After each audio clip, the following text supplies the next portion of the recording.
My name is Lester. My father, Major General Wynne Lester, a distinguished officer of artillery, succumbed 5 years ago to a complicated liver complaint acquired in the deadly climate of India. A year later, my only brother, Francis, came home after an exceptionally brilliant career at the university and settled down with the resolution of a hermit to master what has been well called the great legend of the law. He was a man who seemed to live in utter indifference to everything that is called pleasure. And though he was handsomer than most men, and could talk as merrily and wittily as if he were a mere vagabond, he avoided society and shut himself up in a large room at the top of the house to make himself a lawyer. 10 hours a day of hard reading was at first his allotted portion. From the first light in the east to the late afternoon, he remained shut up with his books, taking a hasty half-hour's lunch with me, as if he grudged the wasting of the moments, and going out for a short walk when it began to grow dusk. I thought that such relentless application must be injurious, and tried to cajole him from the crabbed textbooks, but his ardor seemed to grow rather than diminish, and his daily tale of hours increased. I spoke to him seriously, suggesting some occasional relaxation, if it were but an idle afternoon with a harmless novel. But he laughed and said that he read about feudal tenures when he felt in need of amusement, and scoffed at the notions of theaters or a month's fresh air. I confessed that he looked well and seemed not to suffer from his labors, but I knew that such unnatural toil would take revenge at last, and I was not mistaken. A look of anxiety began to lurk about his eyes, and he seemed languid, and at last he avowed that he was no longer in perfect health. He was troubled, he said, with a sensation of dizziness, and awoke now and then of nights from fearful dreams, terrified and cold with icy sweats. "I am taking care of myself," he said, "so you must not trouble. I passed the whole of yesterday afternoon in idleness, leaning back in that comfortable chair you gave me, and scribbling nonsense on a sheet of paper. No, no, I will not overdo my work. I shall be well enough in a week or two, depend upon it." Yet in spite of his assurances, I could see that he grew no better, but rather worse. He would enter the drawing-room with a face all miserably wrinkled and despondent, and endeavor to look gaily when my eyes fell on him, and I thought such symptoms of evil omen, and was frightened sometimes at the nervous irritation of his movements, and at glances which I could not decipher. Much against his will, I prevailed on him to have medical advice, and with an ill grace he called in our old doctor. Dr. Haberden cheered me after examination of his patient. "There is nothing really much amiss," he said to me. "No doubt he reads too hard and eats hastily, and then goes back again to his books in too great a hurry, and the natural sequence is some digestive trouble and a little mischief in the nervous system. But I do indeed, Miss Lester, that we shall be able to set this all right. I have written him a prescription which ought to do great things. So you have no cause for anxiety." My brother insisted on having the prescription made up by a chemist in the neighborhood. It was an odd, old-fashioned shop, devoid of the studied coquetry and calculated glitter that makes so gay a show on the counters and shelves of the modern apothecary. But Francis liked the old chemist and believed in the scrupulous purity of his drugs. The medicine was sent in due course, and I saw that my brother took it regularly after lunch and dinner. It was an innocent-looking white powder, of which a little was dissolved in a glass of cold water. I stirred it in, and it seemed to disappear, leaving the water clear and colorless. At first Francis seemed to benefit greatly. The weariness vanished from his face, and he became more cheerful than he had ever been since the time when he left school. He talked gaily of reforming himself, and avowed to me that he had wasted his time. "I have given too many hours to law," he said, laughing. "I think you have saved me in the nick of time. Come, I shall be Lord Chancellor yet, but I must not forget life. You and I will have a holiday together before long. We will go to Paris and enjoy ourselves, and keep away from the Bibliothèque Nationale." I confessed myself delighted with the prospect. "When shall we go?" I said. "I can start the day after tomorrow if you like." "Ah, that is perhaps a little too soon. After all, I do not know London yet, and I suppose a man ought to give the pleasures of his own country the first choice. But we will go off together in a week or two, so try and furbish up your French. I only know law French myself, and I am afraid that wouldn't do." We were just finishing dinner, and he quaffed off his medicine with a parade of carousal as if it had been wine from some choicest bin. "Has it any particular taste?" I said. "No, I should not know I was not drinking water." And he got up from his chair and began to pace up and down the room as if he were undecided as to what he should do next. "Shall we have coffee in the drawing room?" I said, "or would you like to smoke?" "No, I think I will take a turn. It seems a pleasant evening. Look at the afterglow. Why? It is as if a great city were burning in flames, and down there between the dark houses it is raining blood fast. Yes, I will go out. I may be in soon, but I shall take my key. So good night, dear, if I don't see you again." The door slammed behind him, and I saw him walk lightly down the street, swinging his Malacca cane, and I felt grateful to Dr. Haberden for such an improvement. I believe my brother came home very late that night, but he was in a merry mood the next morning. "I walked on without thinking where I was going," he said, enjoying the freshness of the air, enlivened by the crowds as I reached more frequented quarters. And then I met an old college friend, Orford, in the press of the pavement, and then, well, we enjoyed ourselves. I have felt what it is to be young and a man. I find I have blood in my veins, as other men have. I made an appointment with Orford for tonight. There will be a little party of us at the restaurant. Yes, I shall enjoy myself for a week or two, and hear the chimes at midnight, and then we will go for our little trip together." Such was the transmutation of my brother's character that in a few days he became a lover of pleasure, a careless and merry idler of western pavements, a hunter out of snug restaurants, and a fine critic of fantastic dancing. He grew fat before my eyes and said no more of Paris, for he had clearly found his paradise in London. I rejoiced and yet wondered a little, for there was, I thought, something in his gaiety that indefinitely displeased me, though I could not have defined my feeling. But by degrees there came a change. He returned still in the cold hours of the morning, but I heard no more about his pleasures, and one morning as we sat at breakfast together I looked suddenly into his eyes and saw a stranger before me. "Oh, Francis!" I cried. "Oh, Francis, Francis, what have you done?" And rending sobs cut the words short. I went weeping out of the room. For though I knew nothing, yet I knew all, and by some odd play of thought I remembered the evening when he first went abroad, and the picture of the sunset sky glowed before me. The clouds like a city in burning flames, and the rain of blood. Yet I did battle with such thoughts, resolving that perhaps, after all, no great harm had been done. And in the evening at dinner I resolved to press him to fix a day for our holiday in Paris. We had talked easily enough, and my brother had just taken his medicine, which he continued all the while. I was about to begin my topic when the words forming in my mind vanished, and I wondered for a second what icy and intolerable weight oppressed my heart and suffocated me as with the unutterable horror of the coffin lid nailed down on the living. We had dined without candles. The room had slowly grown from twilight to gloom, and the walls and corners were indistinct in the shadow. But from where I sat I looked out into the street, and as I thought of what I would say to Francis, the sky began to flush and shine, as it had done on a well-remembered evening, and in the gap between two dark masses that were houses an awful pageantry of flame appeared.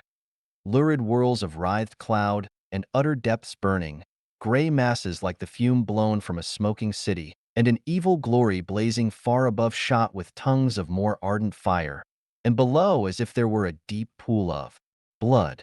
I looked down to where my brother sat facing me, and the words were shaped on my lips when I saw his hand resting on the table. Between the thumb and forefinger of the closed hand there was a mark, a small patch about the size of a sixpence, and somewhat of the color of a bad bruise. Yet, by some sense I cannot define, I knew that what I saw was no bruise at all. Oh, if human flesh could burn with flame, and if flame could be black as pitch, such was that before me. Without thought or fashioning of words, gray horror shaped within me at the sight, and in an inner cell it was known to be a brand.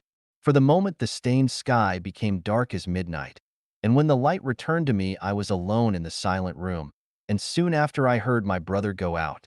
Late as it was, I put on my hat and went to Dr. Haberden, and in his great consulting room, ill-lighted by a candle which the doctor brought in with him, with stammering lips, and a voice that would break in spite of my resolve, I told him all, from the day on which my brother began to take the medicine down to the dreadful thing I had seen scarcely half an hour before. When I had done, the doctor looked at me for a minute with an expression of great pity on his face. "My dear Miss Lester," he said, "you have evidently been anxious about your brother. You have been worrying over him, I am sure. Come, now, is it not so?" "I have certainly been anxious," I said. "For the last week or two I have not felt at ease." "Quite so. You know, of course, what a queer thing the brain is. I understand what you mean, but I was not deceived. I saw what I have told you with my own eyes." "Yes, yes, of course. But your eyes had been staring at that very curious sunset we had tonight. That is the only explanation. You will see it in the proper light tomorrow, I am sure. But remember, I am always ready to give any help that is in my power. Do not scruple to come to me or to send for me if you are in any distress." I went away but little comforted, all confusion and terror and sorrow, not knowing where to turn. When my brother and I met the next day, I looked quickly at him and noticed, with a sickening at heart, that the right hand, the hand on which I had clearly seen the patch as of a black fire, was wrapped up with a handkerchief. "What is the matter with your hand, Francis?" I said in a steady voice. "Nothing of consequence. I cut a finger last night, and it bled rather awkwardly. So I did it up roughly to the best of my ability. I will do it neatly for you, if you like." "No, thank you, dear. This will answer very well. Suppose we have breakfast. I am quite hungry." We sat down and I watched him. He scarcely ate or drank at all, but tossed his meat to the dog when he thought my eyes were turned away. There was a look in his eyes that I had never yet seen, and the thought flashed across my mind that it was a look that was scarcely human. I was firmly convinced that awful and incredible as was the thing I had seen the night before. Yet it was no illusion, no glamour of bewildered sense, and in the course of the evening I went again to the doctor's house. He shook his head with an air puzzled and incredulous, and seemed to reflect for a few minutes. "And you say he still keeps up the medicine? But why? As I understand, all the symptoms he complained of have disappeared long ago. Why should he go on taking the stuff when he is quite well? And by the by, where did he get it made up? At Sayce? I never send anyone there. The old man is getting careless. Suppose you come with me to the chemist's. I should like to have some talk with him." We walked together to the shop. Old Sayce knew Dr. Haberden and was quite ready to give any information. "You have been sending that in to Mr. Lester for some weeks, I think, on my prescription," said the doctor, giving the old man a penciled scrap of paper. The chemist put on his great spectacles with trembling uncertainty and held up the paper with a shaking hand. "Oh, yes," he said. "I have very little of it left. It is rather an uncommon drug, and I have had it in stock some time. I must get in some more, if Mr. Lester goes on with it." "Kindly let me have a look at the stuff," said Haberden, and the chemist gave him a glass bottle. He took out the stopper and smelt the contents and looked strangely at the old man. "Where did you get this?" he said. "And what is it? For one thing, Mr. Sayce, it is not what I prescribed." "Yes, yes, I see the label is right enough, but I tell you this is not the drug." "I have had it a long time," said the old man in feeble terror. "I got it from Burbage's in the usual way. It is not prescribed often, and I have had it on the shelf for some years. You see there is very little left." "You had better give it to me," said Haberden. "I am afraid something wrong has happened." We went out of the shop in silence, the doctor carrying the bottle neatly wrapped in paper under his arm. "Dr. Haberden," I said, when we had walked a little way, "Dr. Haberden." "Yes," he said, looking at me gloomily enough. "I should like you to tell me what my brother has been taking twice a day for the last month or so." "Frankly, Miss Lester, I don't know. We will speak of this when we get to my house." We walked on quickly without another word till we reached Dr. Haberden's. He asked me to sit down and began pacing up and down the room, his face clouded over, as I could see, with no common fears.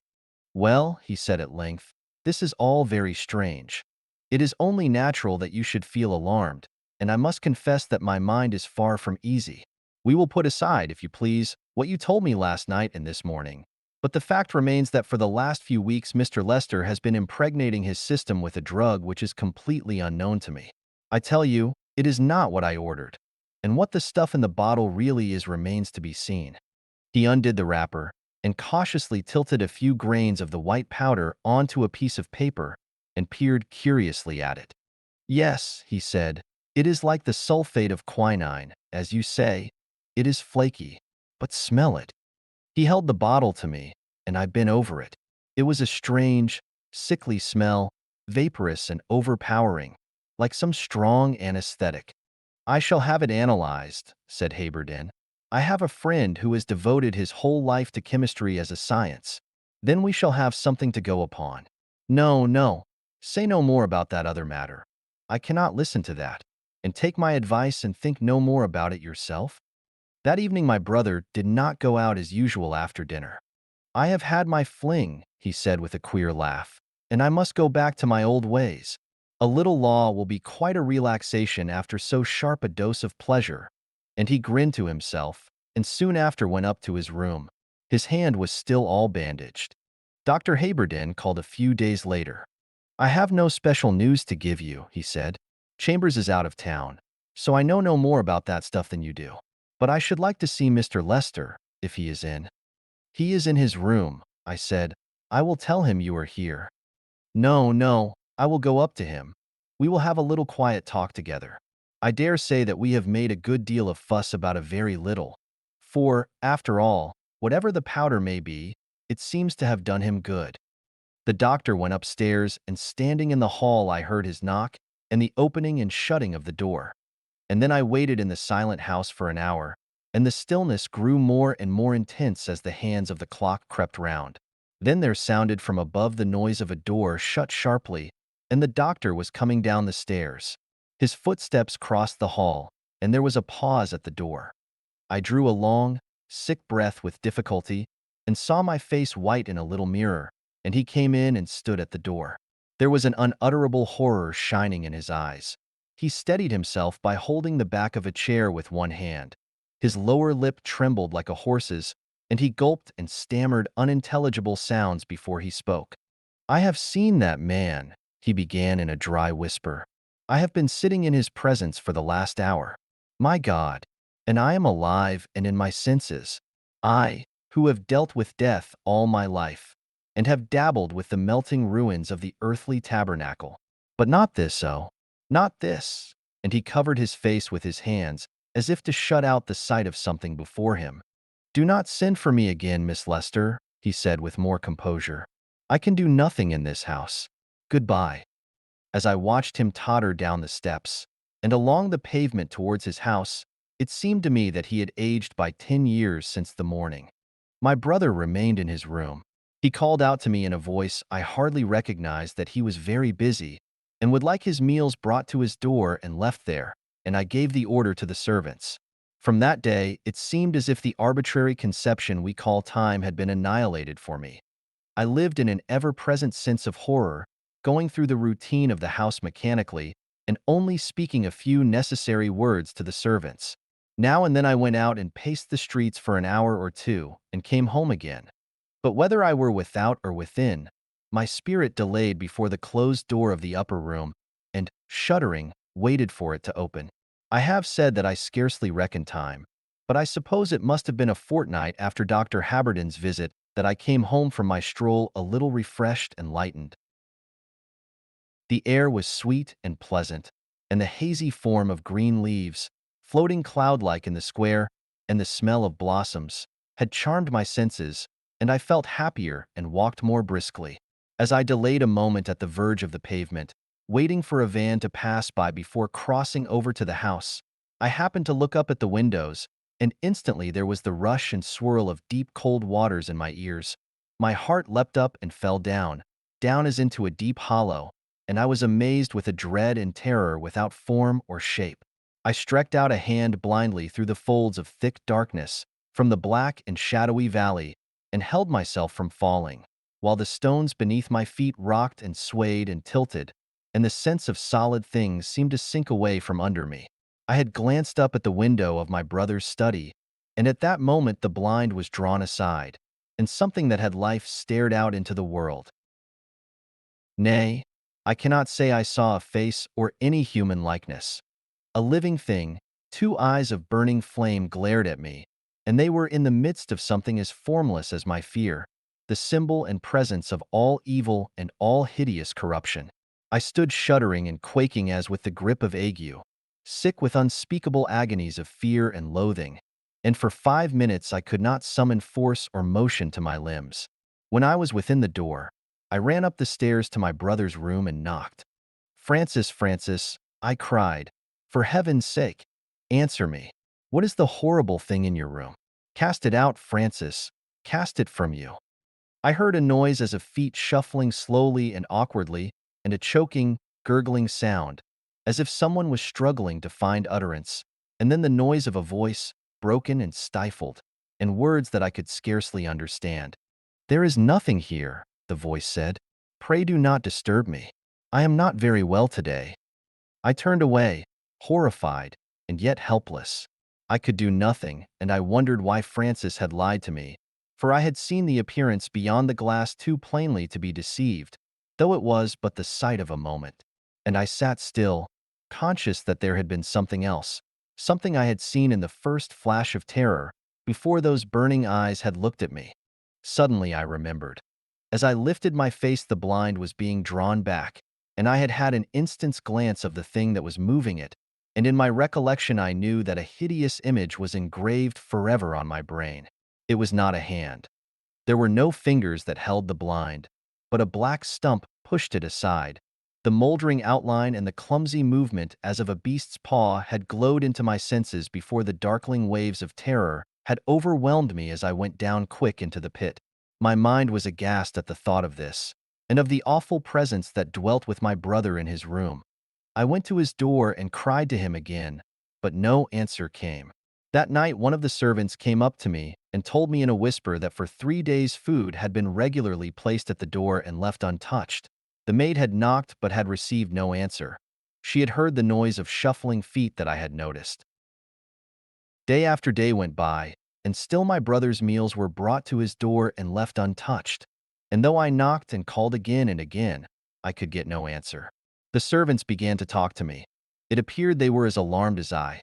The cook said that when my brother first shut himself up in his room, she used to hear him come out at night and go about the house. And once, she said, the hall door had opened and closed again, but for several nights she had heard no sound. The climax came at last. It was in the dusk of the evening, and I was sitting in the darkening, dreary room when a terrible shriek jarred and rang harshly out of the silence, and I heard a frightened scurry of feet dashing down the stairs. I waited, and the servant maid staggered into the room and faced me, white and trembling. "Oh, Miss Helen," she whispered. "Oh, for the Lord's sake, Miss Helen, what has happened? Look at my hand. Miss, look at that hand." I drew her to the window and saw there was a black, wet stain upon her hand. "I do not understand you," I said. "Will you explain to me?" "I was doing your room just now," she began. "I was turning down the bedclothes, and all of a sudden there was something fell upon my hand, wet, and I looked up, and the ceiling was black and dripping on me." I looked hard at her and bit my lip. "Come with me," I said. "Bring your candle with you." The room I slept in was beneath my brother's, and as I went in I felt I was trembling. I looked up at the ceiling and saw a patch, all black and wet, and a dew of black drops upon it, and a pool of horrible liquor soaking into the white bedclothes. I ran upstairs and knocked loudly. "Oh, Francis, Francis, my dear brother," I cried, "what has happened to you?" And I listened.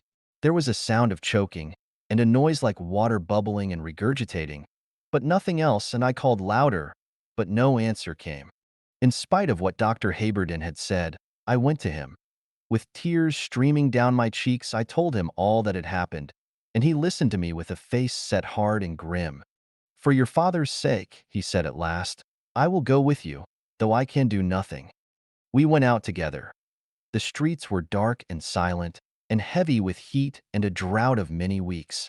I saw the doctor's face white under the gas lamps, and when we reached the house his hand was shaking. We did not hesitate, but went upstairs directly.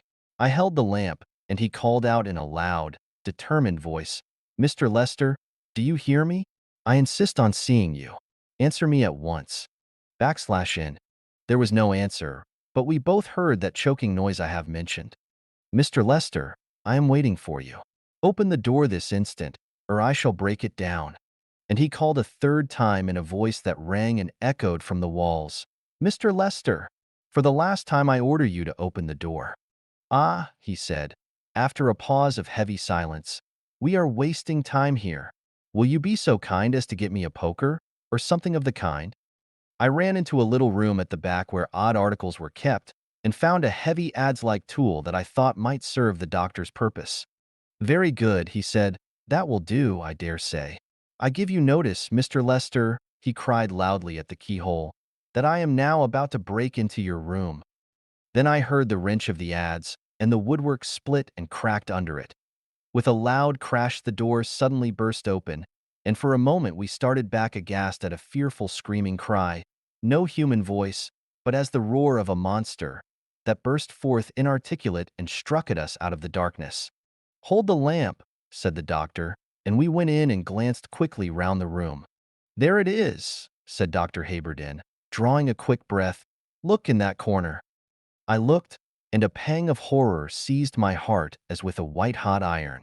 There upon the floor was a dark and putrid mass, seething with corruption and hideous rottenness, neither liquid nor solid, but melting and changing before our eyes, and bubbling with unctuous oily bubbles like boiling pitch.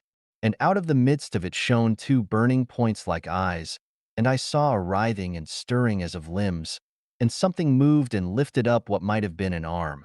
The doctor took a step forward, raised the iron bar, and struck at the burning points. He drove in the weapon and struck again and again in the fury of loathing.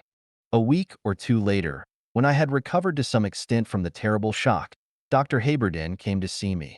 I have sold my practice, he began, and tomorrow I am sailing on a long voyage. I do not know whether I shall ever return to England. In all probability, I shall buy a little land in California and settle there for the remainder of my life.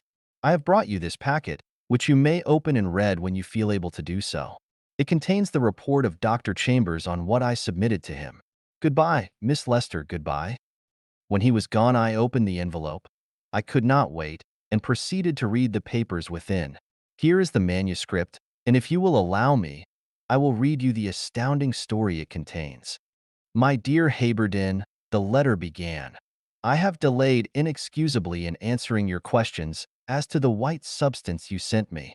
To tell you the truth, I have hesitated for some time as to what course I should adopt, for there is a bigotry and orthodox standard in physical science as in theology, and I knew that if I told you the truth I should offend rooted prejudices which I once held dear myself. However, I have determined to be plain with you, and first I must enter into a short personal explanation. You have known me, Haberden, for many years as a scientific man. You and I have often talked of our profession together and discussed the hopeless gulf that opens before the feet of those who think to attain to truth by any means whatsoever except the beaten way of experiment and observation in the sphere of material things. I remember the scorn with which you have spoken to me of men of science who have dabbled a little in the unseen, and have timidly hinted that perhaps the senses are not, after all, the eternal, impenetrable bounds of all knowledge, the everlasting walls beyond which no human being has ever passed. We have laughed together heartily, and I think justly, at the occult follies of the day, disguised under various names. The mesmerisms, spiritualisms, materializations, theosophies, all the rabble-rout of imposture, with their machinery of poor tricks and feeble conjuring, the true back-parlor of shabby London streets. Yet, in spite of what I have said, I must confess to you that I am no materialist, taking the word of course in its usual signification. It is now many years since I have convinced myself, a skeptic, remember, that the old iron-bound theory is utterly and entirely false.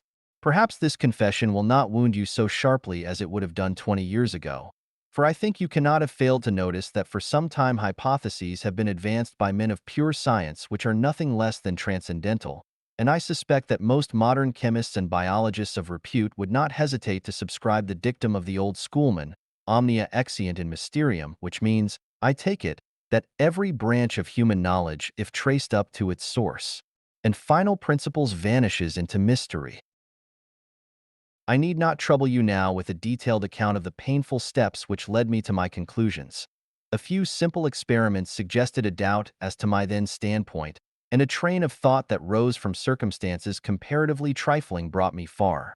My old conception of the universe has been swept away, and I stand in a world that seems as strange and awful to me as the endless waves of the ocean seen for the first time, shining from a peak in Darien.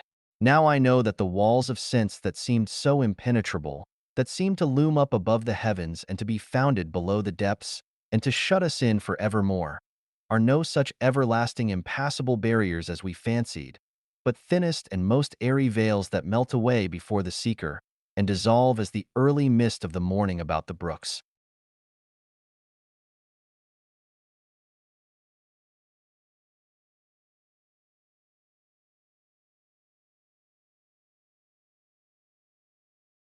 I know that you never adopted the extreme materialistic position. You did not go about trying to prove a universal negative, for your logical sense withheld you from that crowning absurdity. But I am sure that you will find all that I am saying strange and repellent to your habits of thought. Yet, Haberden, what I tell you is the truth, nay, to adopt our common language, the sole and scientific truth, verified by experience. And the universe is verily more splendid and more awful than we used to dream. The whole universe, my friend, is a tremendous sacrament, a mystic, ineffable force and energy, veiled by an outward form of matter. And man, and the sun and the other stars, and the flower of the grass, and the crystal in the test tube, are each and every one as spiritual, as material, and subject to an inner working. You will perhaps wonder, Haberden, whence all this tends, but I think a little thought will make it clear. You will understand that from such a standpoint the whole view of things is changed, and what we thought incredible and absurd may be possible enough. In short, we must look at legend and belief with other eyes, and be prepared to accept tales that had become mere fables. Indeed, this is no such great demand. After all, modern science will concede as much, in a hypocritical manner. You must not, it is true, believe in witchcraft, but you may credit hypnotism. Ghosts are out of date, but there is a good deal to be said for the theory of telepathy. Give superstition a Greek name, and believe in it, should almost be a proverb. So much for my personal explanation. You sent me, Haberden, a phial, stoppered and sealed, containing a small quantity of flaky white powder, obtained from a chemist who has been dispensing it to one of your patients. I am not surprised to hear that this powder refused to yield any results to your analysis. It is a substance which was known to a few many hundred years ago, but which I never expected to have submitted to me from the shop of a modern apothecary. There seems no reason to doubt the truth of the man's tale. He no doubt got, as he says, the rather uncommon salt you prescribed from the wholesale chemists, and it has probably remained on his shelf for 20 years, or perhaps longer. Here what we call chance and coincidence begin to work. During all these years the salt in the bottle was exposed to certain recurring variations of temperature, variations probably ranging from 40 degrees to 80 degrees.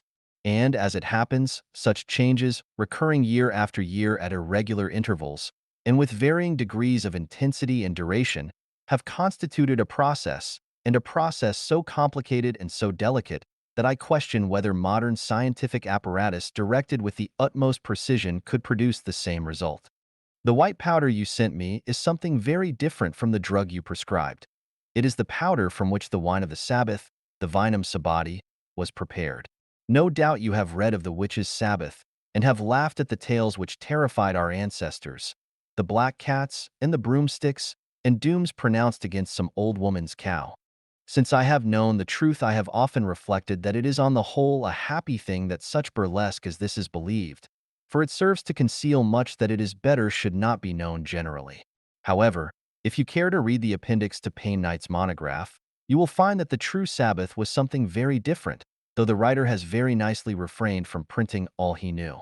The secrets of the true Sabbath were the secrets of remote times surviving into the Middle Ages, secrets of an evil science which existed long before Aryan man entered Europe. Men and women, seduced from their homes on specious pretenses, were met by beings well qualified to assume, as they did assume, the part of devils, and taken by their guides to some desolate and lonely place, known to the initiate by long tradition, and unknown to all else. Perhaps it was a cave in some bare and windswept hill, perhaps some inmost recess of a great forest, and there the Sabbath was held. There, in the blackest hour of night, the vinum sabati was prepared, and this evil gruel was poured forth and offered to the neophytes, and they partook of an infernal sacrament.